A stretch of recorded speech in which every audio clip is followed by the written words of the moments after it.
নমস্কার, স্টক টকে আপনাদের সবাইকে স্বাগত জানাই।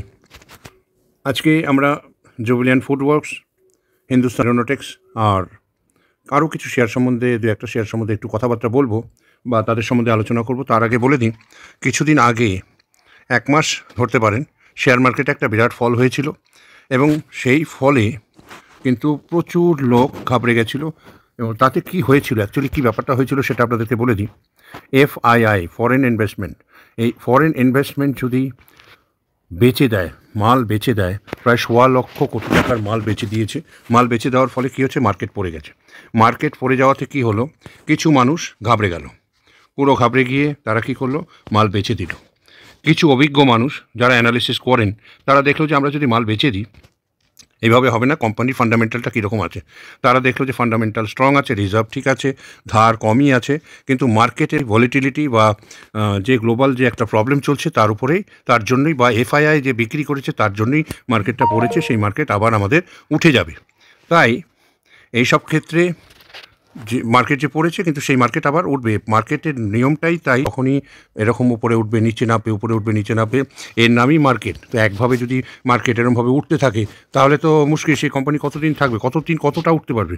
তো কখনও বিক্রি হবে, তখন যখন বিক্রি করে দেবে FII বা DII, ডোমেস্টিক বা আপনার ফরেন ইনভেস্টমেন্ট, এরা যদি বিক্রি করে দেয় মাল, তখন কিন্তু মার্কেট যখন বিক্রি করে দেবে FII বা DII, তখন মার্কেট কিন্তু ডাউনওয়ার্ড। আবার যখন কিনবে, যখন নিচে নেমে যাবে, মানুষ যখন কিনবে আবার উপরে উঠবে, আবার যখন বেচে দেবে তখন কমবে, আবার যখন ভলিউম বাড়বে আবার বেড়ে যাবে, আবার কমবে। তো এই যে মার্কেটের এই যে অবস্থাগুলো, আপস অ্যান্ড ডাউনস, এই সময় কিন্তু আমাদের কিনতে হয়, এই সময় বেচতে হয়, এই সময় কিনতে হয়, বেচতে হয়, কিনতে হয়, বেচতে হয়, কিনতে হয়। This is overall is called market. কিছুদিন আগে আপনাদেরকে বলেছিলাম জুবিলিয়ান্ট ফুডওয়ার্কস, তাই তো? আপনারা ভিডিওটা দেখে নেবেন। আজকের ডেটে জুবিলিয়ান্ট ফুডওয়ার্কস চলছে কততে, 704 টাকা। ঠিক আছে, এর মার্কেট ক্যাপ হচ্ছে 46,767 কোটি টাকা। এর হাই হয়েছিল 715, এখন 708 যাচ্ছে, লো কিন্তু 421। আর আমরা ROE দেখুন 13, ROE 13, ROC 12, 11.2, ডিভিডেন্ড ইল্ড দিয়ে থাকে 0.17, ফেস ভ্যালু 2 টাকা। তো এই কোম্পানি সম্বন্ধে আমি বলেছিলাম। আজকে আপনি 715তে পাচ্ছেন, কিন্তু এটা 530, জুনে 530, তারপরে এটা দেখুন আবার নেমে গেছিলো 576। এটা কবে? নভেম্বর 1 তারিখে, আজকে ডিসেম্বর। তাহলে মার্কেট দেখুন আজকে 700 কত টাকা চলছে, তাহলে প্রায় 50 টাকার ডিফারেন্স আছে। তো মার্কেটের এটাই হচ্ছে নাম। এই বড় বড় কোম্পানি, এদের ফান্ডামেন্টাল খুবই স্ট্রং। এরা গুড কোয়ার্টার দেবে, হেলদি ডিভিডেন্ড দেবে, যেটা এক্সপেক্টেড। এবং এই কোম্পানির দেখুন যে সেলস গ্রোথ, সেটা দেখুন প্রায় আগে ছিল 1255, সেটা বাড়তে 1300, 1500, 1955তে এসে দাঁড়িয়েছে। এক্সপেন্সেস কিন্তু সেই অনুপাতে 1558 কম। আবার দেখুন আপনারা এদের অপারেটিং প্রফিট দেখুন, আস্তে আস্তে আস্তে আস্তে বেড়েছে, একটু কমেছে আবার বেড়েছে, এখন গিয়ে 396 গিয়ে দাঁড়িয়েছে। তো কোম্পানির রিজার্ভটা একটুখানি আমরা দেখে নিই, তাহলে আমরা বুঝতে পারবো রিজার্ভ কত আছে কোম্পানির এখন।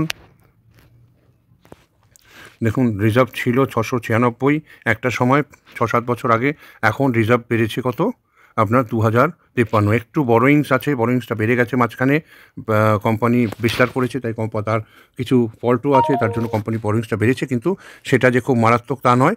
ইন ফিউচারে কোম্পানির অ্যাসেট কিন্তু অনেক আছে, 8,255, যেটা 3-4 বছর আগে 1,222 কোটি টাকা ছিল, সেটা এখন 8,255। তো এই কোম্পানির উপর আপনারা ভরসা করতে পারেন, দেখতে পারেন, ফোকাস করতে পারেন। ইন ফিউচারে কিন্তু মাল্টিব্যাকার রিটার্ন দিতে পারে। পরের যে কোম্পানি সম্বন্ধে আমরা আলোচনা করতে যাব তার নাম হচ্ছে হিন্দুস্তান এরোনটিক্স লিমিটেড। এটা একটা ম্যানুফ্যাকচার অফ এয়ারক্রাফট, হেলিকপ্টার, যেটা আপনাদের আগে বলেছিলাম। এই কোম্পানিও দেখুন আজকে ডেটে চলছে 4,650 টাকা। এর আজকে মার্কেট রেট হচ্ছে, মার্কেটে যে রেট যাচ্ছে সেটা হচ্ছে 4,650 টাকা।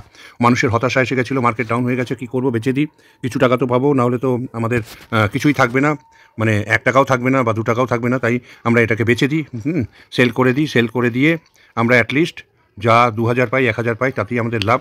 বা মার্কেট যেখানে ছিল 3,900 বা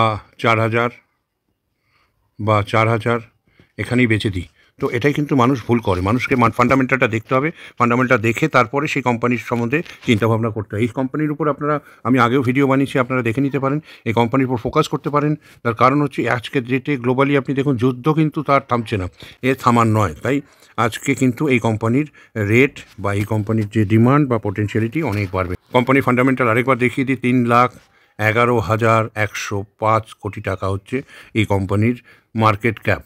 large cap company, current price 4,650, লো গেছিলো দেখুন 2,584 টাকা, আর হাই হচ্ছে 5,675 টাকা। এই কোম্পানির ROCE আর ROE দেখুন অনেক ভালো, অনেক বেটার। 38.9 ROCE, ROE হচ্ছে 28.9 এবং এর ডিভিডেন্ড ইল্ড হচ্ছে 0.75। এই কোম্পানির উপর আপনারা ফোকাস করতে পারেন। আজ এখন তো কোনো চান্স নেই আপনার বোনাস বা স্প্লিটের 5 আছে, তবে কোম্পানি মনে করলে সেটা তারা সিদ্ধান্ত নিতে পারে। আমরা কোম্পানির 5 চার্ট প্যাটার্নটা একটুখানি দেখে নিই। 3,983 টাকা থেকে 4,000, প্রায় 700-800 টাকা বেড়ে গেল। তো আপনারা কেন ফোকাস করবেন না এই কোম্পানির উপরে, তাই তো? এই কোম্পানি দেখুন ডেপ্ট রিডিউস করেছে, প্রায় ডেপ্ট ফ্রি, আর ভালো প্রফিট আছে, CAR GR যেটা বলছে গত 5 বছরে, আর গুড রিটার্ন দিচ্ছে, ইকুইটি রিটার্ন দিচ্ছে, ROE 28.4 যেটা আপনাদেরকে বললাম। তাই এর যে ট্রেডিং, তার থেকে যে বুক ভ্যালুটা আছে সেটা একটুখানি কম আছে, 10 টাইমস। সেটা অবশ্যই একটা টাইম টু টাইম এটা বেড়ে যাবে। এই কোম্পানির রিজার্ভ এবং বরোয়িংসটা একটু দেখে নিন। রিজার্ভ ছিল 17 সালে 12,000, দেখুন 12,175 কোটি টাকা, সেটা 18-তে 9,000-এ নেমে যায়। সে এবার বাড়তে বাড়তে দেখুন 21-এ কিন্তু পিক ধরেছে 15,000 কোটি টাকা, তারপরে 22-এ 18,930 কোটি টাকা, 23-এ 23,172, 24-এ দেখুন 28,712, 30,000-এ গিয়ে দাঁড়িয়েছে। বরোয়িংস দেখুন, ওই যেটা বললাম আপনাদেরকে যে বরোয়িংস কিন্তু আজকের ডেটে 49, এর সাথে এর কোনো তুলনাই হয় না, যখন তখন এই বরোয়িংস। আজকের ডেটে দেখুন রিজার্ভটা কত আছে, 28,712, আর বরোয়িংস দেখুন 49 ক্রোর। মানে কোনোভাবেই কোনো অ্যাঙ্গেল দিয়েই মানে বোঝা যাচ্ছে না যে এটা যখন তখন এই কোম্পানি যখন তখন এই ধরনের চুকিয়ে দিতে পারে এই ধরনের ধার। সেটা খুব কোম্পানির অ্যাসেটটা একটু দেখে নিই, যেটা ছিল 48, 51,000, 54, 53, 60, 69, 80, 86। অ্যাসেট কোম্পানি বাড়িয়ে গেছে, যেরকম বললাম যে ডেপ্ট ফ্রি অলমোস্ট, তারপরে অ্যাসেট বাড়িয়ে গেছে, কোম্পানির লাইবিলিটিস অনেক কম, কোম্পানির রিজার্ভ বাড়াচ্ছে। তো এই কোম্পানির উপর আপনারা ফোকাস করতেই পারেন নিজেরা, আমার কোনো রেকমেন্ডেশন নেই, নিজেরা একটু রিসার্চ করে নেবেন। আজকে সবথেকে হাই দিয়েছে সেটা 514 টাকা। এবার যেটা আপনাদেরকে আমি আগেও বলেছি আগের শেয়ারটার মধ্যে, যে FII যদি মাল বেচে দেয় 1,00,000 কোটি টাকার, সেখানে কিন্তু মার্কেট পড়তেই পারে। যে কোনো শেয়ারই হোক, তার ফান্ডামেন্টাল যতটাই স্ট্রং হোক না কেন, শেয়ার মার্কেটে ধস নামবে। এবং এই শেয়ার মার্কেটে যখনই ধস নামে, তখনই মানুষ ভাবে ব্যাস আমার শেয়ার আর থাকবে না, আমি এখনই লস হলেও 4 টাকা আছে, আমি তুলে নিই। তো এই ধরনের এক শ্রেণীর মানুষ আছে যারা ফান্ডামেন্টাল চেক না করে নিজেদের শেয়ারটাকে কোনো কারণ ছাড়া সেল করে দেয়। এতে কি হয়, সে লস করলো, এতে অপারেটর যে আছে বা বড় বড় প্লেয়ার যারা আছে, যাদেরকে আমরা বলি, তাদের প্রচুর লাভ। তারা ইচ্ছা করলেই মার্কেটটাকে ওপরে তুলে দিতে পারে, আবার ইচ্ছা করলেই মার্কেটটাকে নিচে নামিয়ে দিতে পারে। তো সেই দিকে আপনাকে খেয়াল রাখতে হবে, আপনাকে ফান্ডামেন্টাল দেখতে হবে কোম্পানি কী করছে, কোম্পানি কতটা এগোতে পারে, সেই কোম্পানির রিজার্ভ কত। যেমন এই কোম্পানিটা সম্বন্ধে বলি, বেদান্তা, এই কোম্পানি সম্বন্ধে আপনারা তো নিশ্চয়ই অবগত আছেন যে প্রচুর ডিভিডেন্ড দেয়, প্রচুর খুব ভালো অ্যামাউন্টের ডিভিডেন্ড দেয়, এবং কোম্পানির ভলিটিলিটিও ভালো। কোম্পানি যে কাজ করে সেটা হচ্ছে মিনারেলস, অয়েল, গ্যাস এগুলো এক্সট্র্যাক্ট করার কাজ করে। এটা এখন presence across India, south Africa, Namibia, Ireland, Libya, UAE। তো এইসব manufacturing of glass subtract, south Korea, Taiwan, এইসব জায়গায় এর বিজনেস বিস্তার করা আছে। এর কমার্শিয়াল পাওয়ার জেনারেশন আছে, স্টিল ম্যানুফ্যাকচারিং আছে, পোর্ট অপারেশন আছে। তো বুঝতে পারছেন যে এই শেয়ারটার ফান্ডামেন্টালটা একটু দেখে নিই, তাহলে আপনারা আরও ভালো করে চিন্তা করতে পারবেন যে কোম্পানিটা হট করে কমে গেছিলো, আবার দেখুন বেচে এই কোম্পানি যখন এই এফআইআই যখন মাল বেচে দিয়েছে তখন অনেকে এই কোম্পানির মালও বেচে দিয়েছে। তার কারণ তারা ভয় পেয়ে গেছে। ভয় পেলে হবে না, আপনাকে শেয়ার মার্কেটে থাকতে গেলে আমি বললাম, ও বলল, অপারেটর বলল, আমি সেবি রেজিস্টার্ড হয়ে কেউ বলে দিল এই শেয়ারটা আপনি বেচে দিন, আপনি বেচে দিলেন। এইভাবে করলে আপনি শেয়ার মার্কেটে থাকতে পারবেন না। আপনাকে নিজেকে রিসার্চ করতে হবে, সে কায়দাটা আপনাদেরকে আমি শিখিয়ে দিচ্ছি। যখনই আপনার শেয়ারটা যখনই শেয়ারটা কমেছিল, এখানে ছিল, শেয়ারটা আবার কমে গেছে, তখন আপনি বাই করুন। আপনি যদি বাই না করেন তো অ্যাভারেজ করবেন কী করে? আপনি বাই না করেন, এই ইউ শেপে যদি আপনি বাই না করেন, তাহলে আপনার অ্যাভারেজ কী করে হবে? অ্যাভারেজ যদি না হয় আপনি মার্কেটে থাকবেন কী করে? ব্যাপারটা বোঝার চেষ্টা করুন। এবার আমরা এর ফান্ডামেন্টালটা একটু দেখুন। মার্কেট ক্যাপ 2 লাখ টাকার উপরে আছে, 2 লাখ কোটি টাকার উপরে আছে। কারেন্ট প্রাইস যেটা বললাম 514, হাই দিয়েছে 525, 249 হচ্ছে লো। তাহলে কতটা ডিফারেন্স এক বছরের মধ্যে, সেটা একটু চিন্তা করে দেখুন। বুক ভ্যালু যেটা আছে সেটা হচ্ছে 95, মানে 5-6 গুণ নিচে। আর ডিভিডেন্ড এর দেখুন 6.80, দারুণ ডিভিডেন্ড দেয়। কোম্পানির আরওই আর আরওসিই দেখুন, আরওই হচ্ছে 10.5 আর আরওসিই 20.9। কোম্পানি বোনাস দিয়েছিল, স্প্লিট দিয়েছিল, তাই এখন ফেস ভ্যালু আছে 1 টাকা। ঠিক আছে।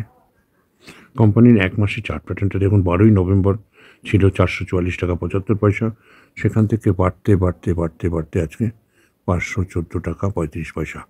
এটা হচ্ছে কোম্পানির ফান্ডামেন্টাল। তাই এই ধৈর্যটা রাখতে হয়। যখন এফআইআই মাল বিক্রি করে দিয়েছিল তখন সব কোম্পানি পড়ে গেছিলো 534, 544, এইরকম 444, 434 এরকম জায়গায় পড়ে গেছিলো।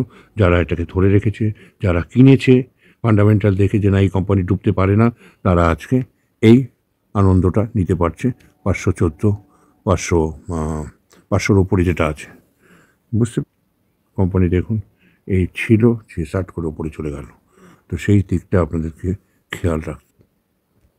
2022 সাল থেকে যদি আপনি quarter to quarter operating profit দেখেন এক্সপেন্স আর সেলসের তুলনায়, তাতে দেখা যাচ্ছে যে অপারেটিং প্রফিট কিন্তু 7,700, 7,000, তারপর 9,000, তো 6,000-এ নেমে 23 সালে একটু কমে গেছিলো জুনে, তারপরে দেখুন 11, তারপরে ডিসেম্বরে 8, তারপরে মার্চে এত 8, জুনে 8, 24শে সেপ্টেম্বরে দেখুন 9,828 টাকা। তো অপারেটিং প্রফিট কিন্তু কোম্পানির বলতে গেলে ইনক্রিজ করছে। ইয়ার অন ইয়ারেও দেখুন কোম্পানির অপারেটিং প্রফিট কিন্তু 20,743 থেকে আস্তে আস্তে 44,000, তারপরে সেটা এখন 37,000, মানে একটা রেঞ্জের মধ্যে কোম্পানি কিন্তু রেখে দিয়েছে। কোম্পানির টোটাল অ্যাসেট আছে 2,05,175 কোটি টাকা, আর কোম্পানির বরোইং আছে 79,808 কোটি টাকা। বরোইংসটা একটু বেশি আছে, সেটাকে কোম্পানি অবশ্যই আস্তে আস্তে সেটাকে লিফটে নেওয়ার চেষ্টা করে। বেদান্তা লিমিটেডে দেখুন 23 সাল থেকে প্রমোটার হোল্ডিং কিন্তু একটু কমেছে, 56.38, যেটা 68.11 ছিল 23 সালের মার্চ মাসে। এবার ফরেন ইনভেস্টমেন্ট দেখুন কিন্তু বেড়েছে, কোথায় 7 ছিল, কোথায় 11, আর ডোমেস্টিক দেখুন 10 ছিল 16। ফরেন বেচলে ডোমেস্টিক কিনে নেয়, আর ডোমেস্টিক বেচলে ফরেন কিনে নেয়। তো এটা প্রমোটার হোল্ডিংয়ের একটা খেলা। তো প্রমোটার হোল্ডিংও কিন্তু খুব ভালো জায়গায় আছে। তাই ওভারঅল আপনারা এই কোম্পানিতে ইনভেস্ট করতে পারেন এরকম ইউ শেপে, যেটা আপনাদেরকে আগে বলেছিলাম। এখানে বাই করবেন, এখানে বাই কমছে, বাই করবেন, এখানে বাই। এখানে যদি এটা 100 থাকে তাহলে এখানে 100-তে এত অবধি আপনার আসতে গেলে আপনার এটা 75 রুপিস হয়ে যাবে। তাই সেইগুলো মাথায় রেখে কিন্তু আপনাকে চলতে হবে। এই ধরনের কোম্পানি তাদের ফান্ডামেন্টালটা আপনাকে দেখে নিতে হবে, বুঝে নিতে হবে। কোম্পানির রিজার্ভ, সেলস, রেভিনিউ যেটা, আরওই, আরওসি, এগুলো আপনাদেরকে বলে দিলাম। এগুলো আপনাদেরকে কেন বলে দিচ্ছি যে আপনারা একবার ফোকাস করে দেখতে পারেন। রিসার্চ আপনারা করবেন, আপনারা ডিসিশন নেবেন, কিন্তু আমরা জাস্ট আপনাদেরকে বলে দিচ্ছি যে এই ধরনের কোম্পানির উপর আপনারা ভরসা করলেও করতে পারেন। ঠিক আছে। ভিডিওটা ভালো লাগলে লাইক, শেয়ার, কমেন্ট এবং সাবস্ক্রাইব করে দেবেন। শেয়ার অবশ্যই করবেন। ভালো থাকবেন। ধন্যবাদ।